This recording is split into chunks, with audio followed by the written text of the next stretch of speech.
साथियों नमस्कार। देवराज की आवाज में आज आपका स्वागत है। हमें कभी भी अपने लक्ष्य से भटकना नहीं चाहिए। एक छोटी सी कहानी कहूंगा कि एक बार रात्रि में एक चोर घर में कूद गया। उसका दुर्भाग्य था कि उस घर में बुढ़िया जाग रही थी। बुढ़िया ने देखा कि चोर घर में आ गया है तो उसने कहा कि आओ भाई आओ, तुम्हारा स्वागत है, बैठो। चोरी करने आए हो, बहुत अच्छी बात है।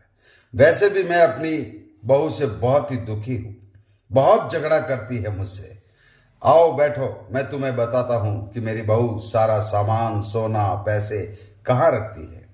लेकिन मेरी एक शर्त है, उससे पहले तुम्हें मेरी एक कहानी सुननी पड़ेगी।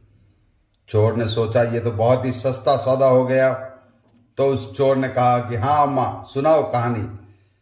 तो उस बुढ़िया ने कहा कि 5 साल पहले की बात है। एक बार मैं राजस्थान में घूमने गई।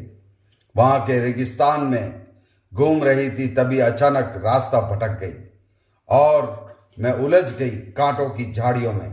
तभी वहां पर ऊपर से एक चील ने मेरे ऊपर झपटा मारा और मैं जोर से चिल्लाने लग गई, पंकज पंकज। तभी उसके बेटे का नाम पंकज था, वो उठ गया और उठ करके जैसे ही अपनी अम्मा के पास आया और देखा कि पास में एक चोर बैठा था, तो उसने उस चोर को पकड़ा और उसकी धुलाई की। जबरदस्त धुलाई करने के बाद में उसके बेटे ने कहा कि अम्मा मैं उसको पुलिस के हवाले करता हूं।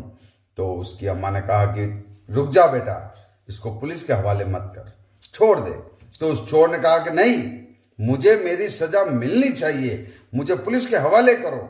तो उस अम्मा ने कहा कि तुझे तेरी सजा तो मिल गई, इतनी धुलाई हो गई तेरी जगह। नहीं, ये मेरी सजा नहीं है।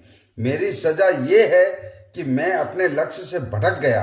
मेरा काम था चोरी करना, लेकिन मैं अपने लक्ष्य से भटक करके कहानी सुनने बैठ गया और इसकी सजा मुझे ये मिली।